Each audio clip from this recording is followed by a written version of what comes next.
이르시되 그물을 배 오른편에 던지라. 그리하면 잡으리라 하시니 이에 던졌더니 물고기가 많아 그물을 들 수 없더라. 예수께서 사랑하시는 그 제자가 베드로에게 이르되 주님이시라 하니 시몬 베드로가 벗고 있다가 주님이라 하는 말을 듣고 겉옷을 두른 후에 바다로 뛰어내리더라. 다른 제자들은 육지에서 거리가 불과 한 50칸쯤 되므로 작은 배를 타고 물고기 든 그물을 끌고 와서 육지에 올라보니 숯불이 있는데 그 위에 생선이 놓였고 떡도 있더라. 예수께서 이르시되 지금 잡은 생선을 좀 가져오라 하시니 시몬 베드로가 올라가서 그물을 육지에 끌어올리니 가득히 찬 큰 물고기가 153마리라. 이같이 많으나 그물이 찢어지지 아니하였더라. 예수께서 이르시되 와서 조반을 먹으라 하시니 제자들이 주님이신 줄 아는 고로 당신이 누구냐 감히 묻는 자가 없더라. 예수께서 가셔서 떡을 가져다가 그들에게 주시고 생선도 그와 같이 하시니라. 한 주간 열심히 생활하셨죠. 지금 예수님께서는 부활하신 후에 아직 하나님 나라로 가시지 않으셨어요. 40일 동안 이 땅에 머물러 계시는데요. 지금도 부활하신 주님이 우리와 함께 머물러 계신 거예요. 이 부활하신 주님을 생각하면서 지난 한 주간 제가 고민했던 부분이 이거였어요. 잘 산다는 것이 뭘까? 잘 산다는 것이 뭘까? 여러분은 잘 산다는 것에 대한 정의를 내리셨나요? 무엇이 잘 사는 걸까요? 열심히 살면 잘 사는 걸까요? 그냥 법 없이 살면, 내가 돈 벌 수 있으면 그냥 걱정 근심 없고 생활하는데 거동하는데 불편 없고 가고 싶은데 그렇게 불편하지 않고 간다면 그럼 그것이 잘 사는 걸까요? 여러분, 잘 사는 것이 뭘까? 물론 사람은 이런 고민 없이도 살아갈 수 있어요. 몸이 지치고 피곤한 그 몸을 가지고도 고단한 그 하루를 보낼 수도 있고요. 그 다음 날도 여전히 살 수가 있어요. 사람은 살 수 있어요. 남에게 상처를 주고서도, 또 상처를 받고서도, 자기의 못난 짓을 눈 감고 외면하면서도 사람은 그렇게 살아갈 수 있어요. 그런데 정말 그게 잘 사는 걸까요? 하나님 없는 것처럼, 하나님이 내 계획대로, 내 뜻대로 그렇게 부리는 종인 것처럼 그렇게 살 수도 있고, 언제 하나님을 믿은 적 있느냐는 듯이 과거로 돌아가 자기 나름대로 살 수도 있어요. 근데 여러분, 그것이 잘 사는 걸까요? 사람들은 에덴 동산에서 쫓겨났던 아담과 하와처럼 말씀을 버리고 죄를 짓고도 여전히 웃고 떠들며 열심히 일하고 즐기면서 살아갈 수 있어요. 지친 몸으로도 마음 깊숙이 부끄러움을 감추고도 하나님을 잊고서도 그 즐거움을 찾으면서 살아갈 수 있어요. 그런데 그것이 잘 사는 걸까요? 여러분, 잘 사는 것이 뭘까요? 세상은 인생이 살기에 너무나 거칠고 냉혹하기 때문에 하루하루 살아낸 것만 해도 너 잘 산 거다 그렇게 말합니다. 너 대단하다 말하죠. 열심히 살고 있으면 너 훌륭한 거야 그렇게 말해요. 그러나 그것은 세상의 소리고요. 성경은요, 우리에게 뭐라고 말하죠? 성경이 말하는 잘 사는 모습은 무엇일까요? 여러분, 우리가 신앙생활을 하면서 전제가 있어요. 그 전제가 뭐냐면, 내가 잘 살고 있는데, 내가 제대로 잘 살고 있는데 예수님께서 하늘 보좌 버리시고 이 땅에 오셨겠어요? 내가 지금 제대로 살고 있지를 못하기 때문에 예수님께서 하늘 보좌 버리시고 이 땅에 오신 거예요. 내가 지금 살고 있는 듯 하나 사는 것이 아닌 나의 인생을 제대로 잘 사는 것이 무엇인지 예수님께서 직접 보여주시려고 이 세상에 사람의 몸을 입고 오신 거예요. 또 저와 여러분이 이게 제대로 사는 거로구나, 그렇게 제대로 사는 것을 깨닫고 제대로 살 수 있도록 도우시려고 부활하신 주님이 그렇게 40일 동안 이 세상에 머물며 계속해서 찾아오시는 거예요. 여러분, 사람이 살되 제대로 사는 모습이 있어요. 오늘 말씀에 예수님께서 우리에게 그것을 보여주고 계셔요. 그냥 사는 것이 아니라 정말 제대로 잘 사는 그 모습을 예수님께서 보여주시고 그렇게 살도록 지금 도와주고 계셔요. 오늘 이 말씀이 여러분의 귀에 들려주셔서 정말 예수님을 믿음으로 인해서 내가 조금씩 변화되어져 가는 그 변화됨을 느끼실 수 있기를 예수님의 이름으로 축원합니다. 여러분, 제대로 잘 사는 것이 뭐냐면 첫째로 이거 하나님이 도우시네. 야, 이거 하나님이 도우셨구나. 그걸 알면서 살아가는 것이요, 제대로 잘 사는 거예요. 사람은 내가 열심히 산다고 사는 게 아니에요. 사람은 힘들어도 빈손이어도 힘을 내어 사는 것이 잘 사는 게 아니에요. 오늘 본문에 보니까 9절에 보면 육지에 올라온 사람들이 있는데 그 사람들이 누구냐면 제자들이었어요. 육지에 올라온 그 사람들은 밤새도록 물고기를 잡으려 했으나 잡지 못한 사람이었어요. 오늘 육지에 올라온 그들은 몸도 지쳤어요. 빈배로 인해서 힘들어요. 이제 엉켜버린 그 그물을 다시 쑤셔내야 할 그 일로 인해서 웃음기 사라진 사람들이에요. 세상 사람들은 이들이 열심히 산 사람들이라고 칭찬하겠죠. 그러나 부활하신 주님이 보실 때에는 아니에요.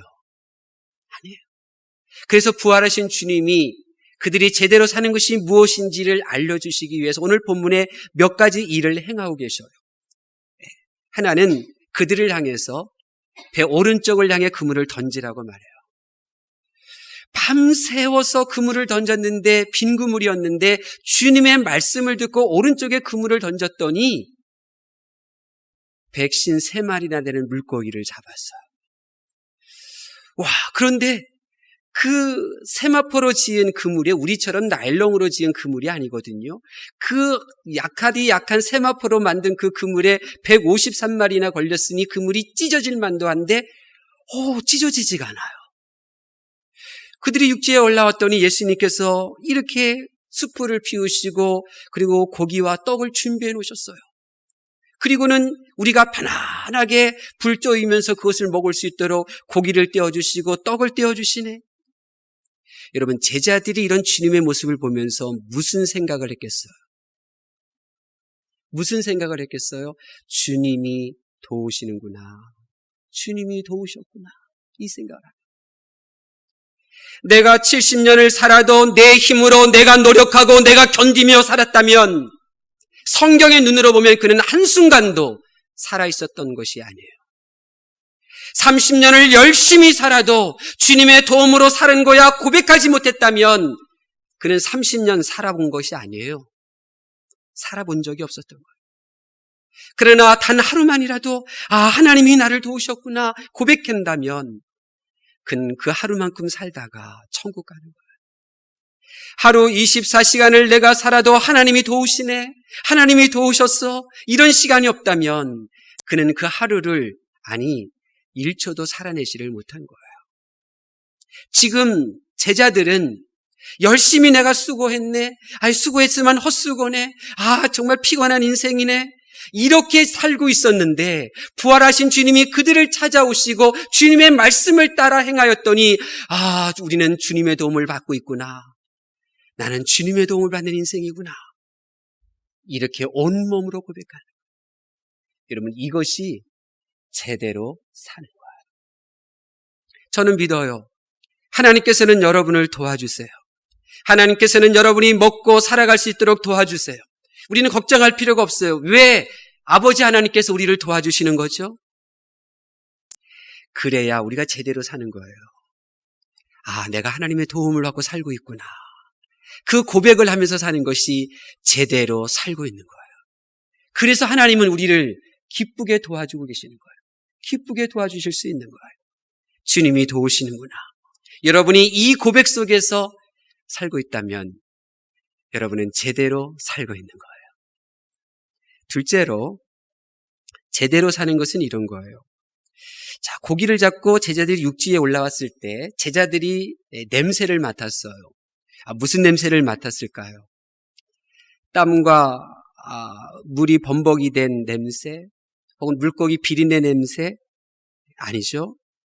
배에서 내려 해변가로 다가갈 때 제자들이 맡은 냄새가 있어요. 그것이 뭐예요? 숯불이잖아요. 나무가 타는 냄새를 그들은 맡고 있어요. 매끼한 연기 냄새를 보고 있어요. 주님은 차가운 물 위에서 한밤을 새우며 고기를 잡다가 온몸이 차갑게 식은 이 제자들을 위해서 숯불을 준비하신 게 아니에요. 제자들도 옷을 말리기 위한 그 숯불이 눈에 들어오는 것이 아니라 숯불의 연기와 향 냄새를 먼저 맡았어요. 이 숯불의 냄새가 제자들에게 무엇을 의미하는 줄 아십니까? 오늘 21장에 나오는 숯불이라는 단어는 헬라어로 안드로키아예요.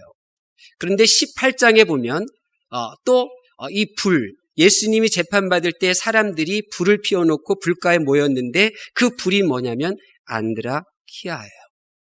그러니까 우리 한국 성경에는 그 예수님이 잡혔을 때 그 불, 그리고 지금 예수님이 피운 불은 숯불 이렇게 구분해 놓았는데 헬라 성경에는 똑같은 헬라어 단어 안드로키아라고 써놨어요.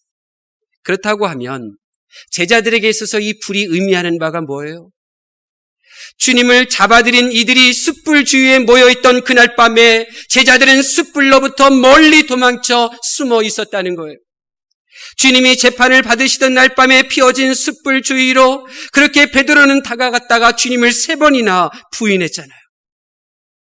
우리는 숯불하면 추위, 젖은 옷, 젖은 몸을 따뜻하게 덮여줄 그 고마움, 그 감사함, 그 따뜻함 이런 단어가 먼저 떠오르지만 제자들에게 있어서는 이 불이 부끄러움, 수치스러움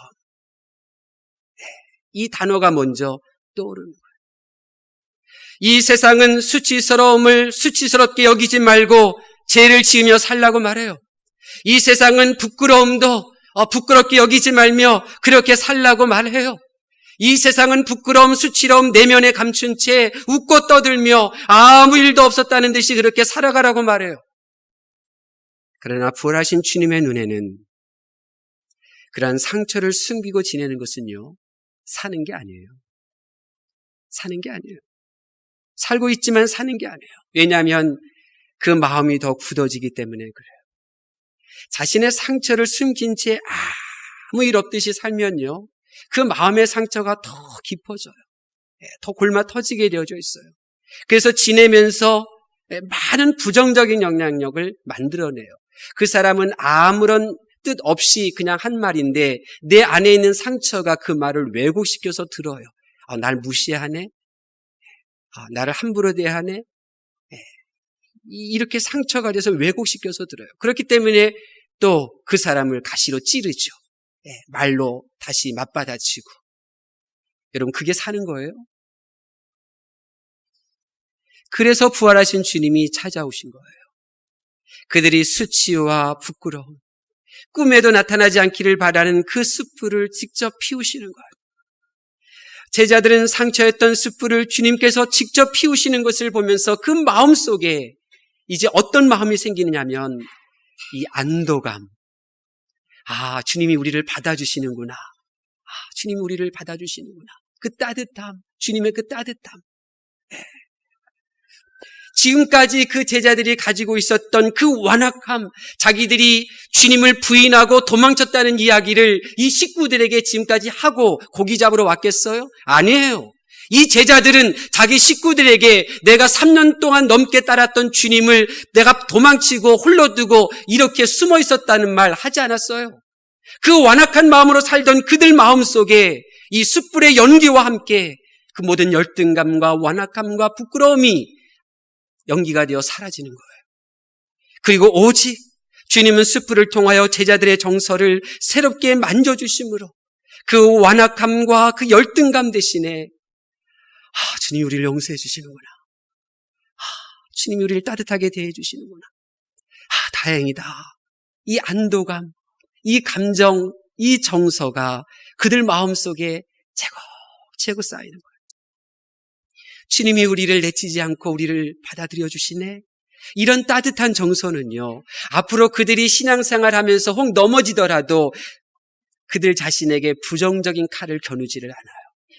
심지어 이 따뜻한 정서를 가지고 생활하게 되면 다른 사람에게도 그 따뜻함으로 그 사람을 대하는 거예요. 결코 찌르거나 책망하지 않아요. 그럴 수 있지. 다시 하면 돼. 따뜻함으로 대해주는 거예요. 어제 잠깐 교회 들렸는데요. 우리 청년부 막 또 김문수 집사님 네 분 막 이렇게 오늘 준비를 이렇게 열심히 하시더라고요. 근데 이제 잠깐 들르고 이제 집에 가다가 이제 우리 이제 그 약을 살 게 있어서 이제 코가 막혀서 잠을 잘 못 자요. 그래서 이제 뻥 뚫어 약 사기 위해서 이제 외환은행 약국에 이제 딱 들렸는데 차 돌리려고 하다 보니까 거기 장이 섰더라고요. 장이 섰어요. 장이 서면 퍼뜩 저는 그 육개장이 생각이 나거든요. 목요일 날 아버님한테 사과와 또 이렇게 고기 양념 절임해서 이제 갖다 드렸는데 저희 아버님 장로님이 육개장을 좋아하시거든요. 그래서 이제 들렸어요. 들렸는데요. 이춘수 집사님이 그 나이에 이쁜 솜사탕을 들고 집으로 가고 계시더라고요. 우리를 만났어요. 근데 그 솜사탕을 우리 예은이에게 줬어요. 예은이에게 줬어요. 저는 그때 생각했어요. 지금 예은이가 이춘수 집사한테 받은 것은 솜사탕이 아니라 부모 세대가 다음 세대들을 향한 따뜻한 정, 그 따뜻함, 그것을 지금 예은이가 받은 거예요. 얼마나 부럽던지요. 참 부러웠어요. 근데 그 부러워하는 저에게도요, 하나님께서 또 김성림 권사님을 만나게 해주신 거예요. 그리고는 비닐봉지에서 묵을 꺼내셨어요. 묵사발. 예. 저를 위해서 준비하셨대요. 정태선 목사님과 저를 위해서 2개를 샀는데 주신 거예요. 그러니까 내 마음에 이 성도들로부터 받은 사랑이 가득해요. 그래서 이제 육개장을 살 때 박선영 집사님을 만났는데요. 박선영 집사님 우리 교회 정말 사랑스러운 분이었는데요. 저한테 아무것도 사준다는 말도 안 하더라고요. 그런데 내가 이런 사랑을 내 안에 딱 채우고 있으니까 살림살이 하는 그 모습이 너무 사랑스러운 거예요. 너무 좋아 보이는 거예요. 네. 여러분, 우리가 하나님을 믿는 그 순간요, 우리 안에 있는 정서가 바뀌었어요. 그동안은 우리가 하나님을 떠나 있는 존재였기 때문에 가진 거 있어도 불안해요. 건강해도 그냥 두려운 거예요. 그런데 하나님을 믿는 그 순간 우리 정서가 바뀌어요. 그냥 편안해. 하나님이 다 아시겠지 하는 그런 믿고 맡기는 마음이 있어요. 우리가 이 마음을 가지고 이 따뜻함을 가지고 우리가 교회를 만드는 거예요. 교회에서 서로 하나가 되고 교회에서 서로를 섬기는 거고 교회를 교회되게 하며 이 교회를 함께 건강하게 만들어가는 거예요. 이 따뜻함이에요. 그런데 사탄은 하나님의 성도에게 있는 이 따뜻함을 계속해서 빼앗아가려고 해요. 사탄은요, 너 교회 일해. 사탄은요, 너 그래 충성해. 너 예배드려. 그런데 우리들 마음속에 있는 그 주님을 향한 고마움, 따뜻함, 이것을 빼앗아가요. 그래서 사역자들이 지치게 하는 거예요. 왜 날 알아주지 않나? 교만한 생각, 교만한 정서를 주게 만드는 거예요. 이게 사탄이 하는 거예요. 여러분은 주님이 주신 그 따뜻함, 그 안도감, 여러분 그 정서를 사탄에게 빼앗기지 마십시오. 그러면 여러분은 이건희 회장보다도 더 잘 사는 거예요. 자, 마지막으로 제대로 잘 사는 일이 무엇이냐? 우리 10절 말씀 한번 보도록 하겠습니다. 10절 말씀 봉독합니다. 시작. 예수께서 아멘. 여러분 이상하지 않아요? 9절에 보면 주님에게는 물고기가 있어서 지금 물고기를 굽고 계셔요. 예수님이 어떤 분인데 그 물고기 적게 모자라게 준비하셨을까요? 아니에요. 물고기 충분해요. 근데 왜 제자들에게 지금 잡은 물고기를 가져오라고 말씀하셨을까요? 왜 그러셨을까요? 부족함이 없는데 왜 지금 너희가 잡은 물고기를 가져오라고 말씀하셨어요? 사명이에요. 여러분 제자들의 사명이 뭔가요? 고기를 잡는 게 제자들의 사명인가요? 사람을 낚는 어부가 되는 게 그들의 사명이었어요. 근데 지금 그들은 사명을 외면하고 지내고 있는 거예요. 사명 없이 살고 있는 거예요. 사명이 없으면 제대로 잘 사는 게 아니에요. 지금 사람을 낚는 어부가 되고 낚은 그 사람을 예수님 앞에 데려와야 될 사람들이 지금 그들이 잡은 것은 물고기라는 거예요. 세상의 시각이나 가족의 눈으로 보면 고기 잡는 이 어부들은 열심히 사는 사람들입니다. 가족을 챙길 줄 아는 책임 있는 가장들입니다. 이 정도면 그 가장 잘 사는 것 아닙니까? 하지만 우리 성도가 누군가요? 성도는 세상으로부터 칭찬받는 사람일 뿐만 아니라 하나님으로부터 칭찬받아야 될 사람들 아닙니까? 성도들은 이 세상이 인정하는 삶을 살 뿐만 아니라 하나님이 인정하시는 삶을 살아야 되는 사람들 아닙니까? 이 제자들에게서는 사람들은 칭찬할지 모르지만 하나님께 칭찬받기에는 부족해요. 그래서 그 부족한 것을 채우려고 이 부활하신 주님이 그들을 찾아오신 거예요. 사명을 저버리면 성실하게 살아도 잘 사는 것이 아니에요. 주님의 눈으로 볼 때 그렇습니다. 주님의 눈으로 보면 그 사람이 사명을 저버리면 아무리 가정을 위해서 산다 할지라도 잘 사는 것이 아니에요. 성실함 속에 주님이 주신 사명을 주심으로 그가 잘 살 수 있는 것이고요. 가족을 위함 속에 사명을 행하게 하심으로 제대로 살 수 있기에 지금 부활하신 주님께서 이들을 찾아오신 것입니다. 여러분, 바울을 한번 생각해 보세요. 바울, 그가 사울이었을 적에 얼마나 잘 살았습니까? 돈을 주고 로마의 시민권을 산 아버지, 그 아버지 덕에 태어나면서부터 로마의 시민권이 되었어요. 공부 뒷바라지 넉넉하게 받아서 길리기아 다소 지방에서 예루살렘으로 유학했고 당시 최고 학자인 가말리엘의 제자가 되었어요. 이만하면 잘 사는 것 아니에요? 그런데 부활하신 예수님께서는 하늘문을 열어 젖히시고 이 사울을 만나주셨어요. 왜요? 주님이 보시기에 그것은 잘 사는 게 아니거든요. 주님이 보시기에 그것은 지금 살고 있는 것도 아니에요. 그래서 주님이 만나주셔요. 지금도 부활의 주님은 저와 여러분이 사명을 잊지 않고 살도록 문을 두드리고 계시는 줄로 믿습니다. 우리 부학교회가 어떤 교회입니까? 하나님께서는 태초 이전에 여러분을 향한 인생을 이미 디자인해 놓으셨어요. 그런데 여러분의 죄로 인하여 날 위하여 디자인하신 그 아름다운 모습 그대로 우리는 살고 있지 못해요. 그래서 병들고 우울하고 가진 것 있어도 여전히 가난한 모습으로 그렇게 살아가고 있어요. 이런 우리들을 불쌍히 여기시고 애틋하게 여기셔서 부활하신 주님이 여러분을 이 부학교회로 이끌어 주신 줄로 믿습니다. 이제 여러분은 주님의 손에 들려진 그 떡과 주님의 손에 있는 그 물고기만 먹으면 되는 거예요. 주님이 주신 떡과 물고기는 결코 체하지 않아요. 얹히지 않아요. 받아 드시기만 하면 돼요. 그러면 여러분은 하나님이 창조하신 그 모습 그대로 이 세상을 살다가 천사의 부름을 받는 그 놀라운 면류관을 받을 수가 있는 거예요. 우리는 오직 주님의 손에 들려진 떡과 물고기만 받아 먹기만 하면 나는 내가 비록 모자란 부분이 많고 아닌 것도 좋고 가진 것도 없어도 자유한 거예요. 행복한 거예요. 지금 있는 사람이 너무 소중하고 지금 있는 나의 삶의 자리가 너무나 귀하고 그렇게 감사하면서 살아갈 수가 있는 거예요. 어제 꿈속에서 제가 이런 꿈을 꿨어요. 이렇게 목사님들이 이렇게 모여져 있는데 어떤 분이 저한테 이렇게 질문을 던졌어요. 그때 내가 뭐라고 대답을 했냐면 나는 목사입니다. 나는 영적인 코치입니다. 그렇게 대답을 했어요. 여러분, 목사 저는 그렇게 생각해요. 저는 여러분의 영적인 코치예요. 저는 주님의 손에 들려진 떡과 물고기를 여러분이 직접 손을 내밀어 그렇게 받을 수 있도록 여러분을 영적으로 코치해요.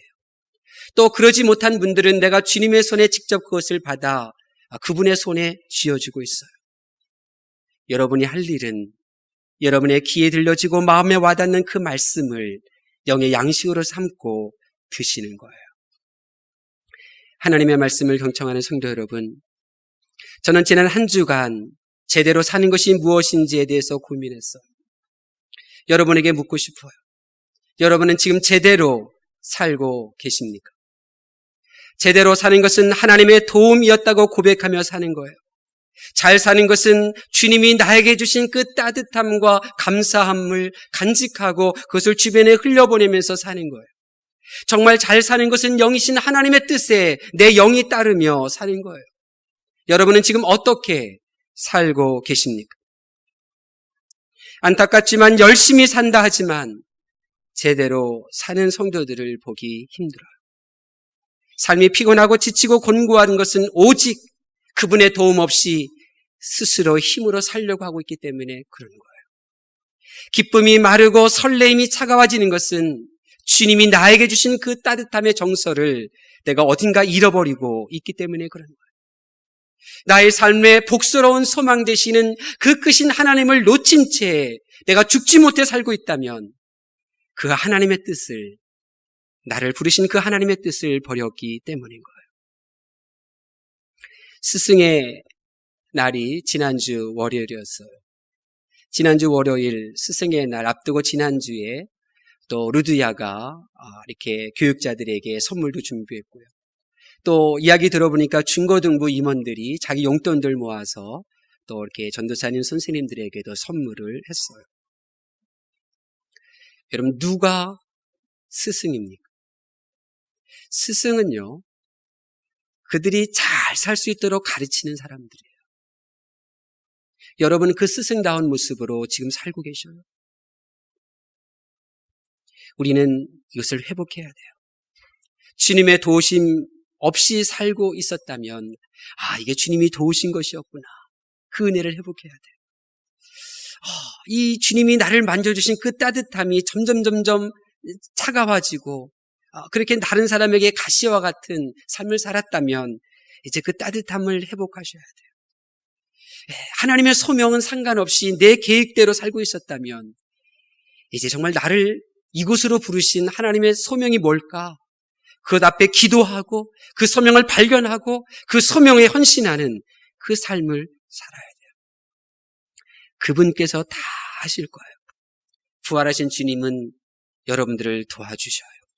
오늘 말씀에 보면 제자들이 눈치채기 훨씬 이전부터 예수님은 벌써 찾아와서 그들을 기다리고 계셨고 그들의 몸과 정서와 그들의 영을 위하여 만반의 준비를 다 하셨잖아요.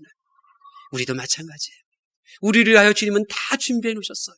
이제 베드로와 같이 주님 앞으로 달려나아가 떡과 물고기를 먹으면 돼요. 떡은 말씀을 말하는 거예요.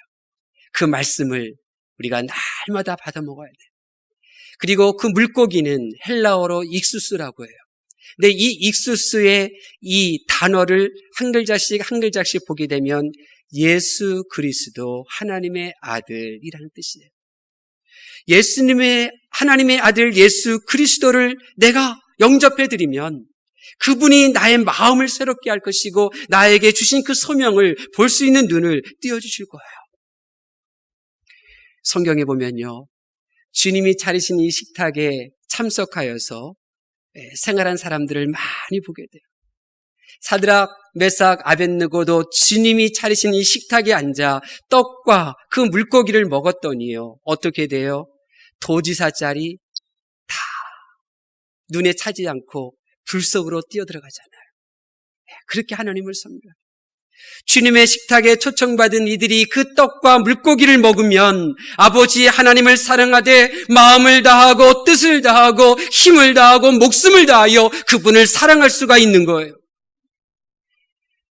여전히 주님의 식탁을 거절하거나 앉아있기만 하면 살아있다 하나 이미 죽은 거고요. 살아있다 하나 이미 심판받은 거예요. 부디 이곳에 계신 주님이 여러분을 도와주시기를 바랍니다. 주님의 은혜로 주님께서 차리신 식탁 앞에 부름받은 여러분 마음으로 시인하십시오. 이렇게 고백하십시오. 주님, 말씀이신 주님을 내가 영접합니다. 물고기, 주님 그 자체이신 주님을 내 마음속에 영접해 드립니다. 저와 함께 해주십시오. 고백하십시오. 그러면 여러분은 제대로 살게 될 것입니다. 여러분 안에 계신 그분이 여러분이 제대로 칭찬받으며 살 수 있도록 여러분을 도와주실 줄로 믿습니다. 기도하겠습니다.